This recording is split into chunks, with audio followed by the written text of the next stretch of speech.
Délibérée et adoptée par le Sénat et l'Assemblée nationale, la loi relative à la procréation médicalement assistée en République du Congo a été aussi promulguée par le président de la République. Elle met désormais fin à tous ceux qui, de diverses manières, pouvaient l'utiliser et encadrer sa pratique qui ne peut qu'être appliquée conformément aux dispositions de la loi. Son initiateur, le gynécologue obstétricien spécialiste de l'infertilité, Julien Ignace Matete Mounoua, aussi sénateur, qui s'est exprimé à notre micro, explique. Les avantages, comme je l'ai dit, c'est encadré juridiquement. Vous savez que la procréation médicalement assistée est un ensemble de techniques qui utilisent les gamètes humains, l'ovocyte de la femme et les spermatozoïdes de l'homme. Donc sans encadrement juridique, ça peut amener au débordement. Qu'est-ce que j'entends par débordement? Pour les praticiens, utiliser les gamètes à des fins de recherche scientifique, à des fins commerciales, ce qui n'est pas bien. Voilà pourquoi la loi est venue pour encadrer et protéger tous les acteurs de la procréation médicalement assistée. Qui est acteur de la procréation médicalement assistée? Les praticiens. Ils sont acteurs, il faut les encadrer juridiquement.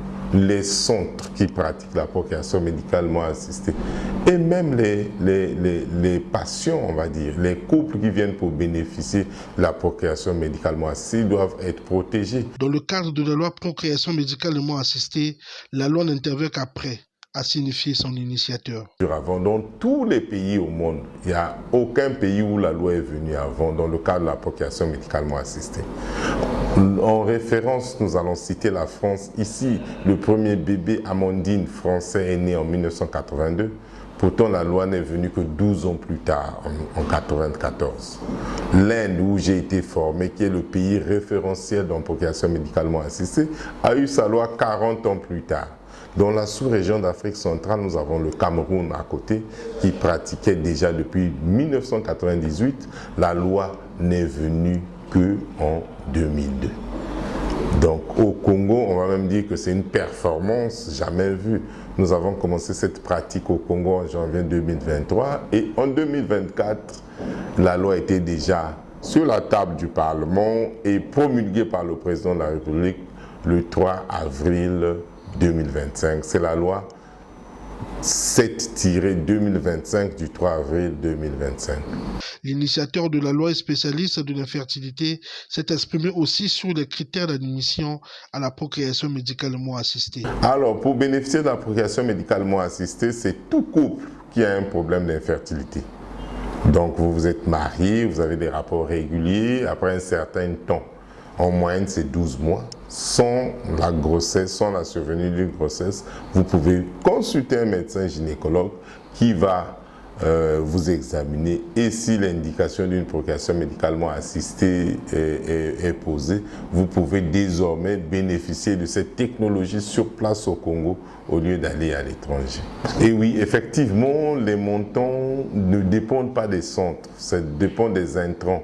C'est quoi les intrants? Les produits que nous utilisons pour pratiquer la procréation médicalement assistée. À titre d'exemple, les médicaments pour une stimulation en procréation médicalement assistée sont autour de $1,5 million.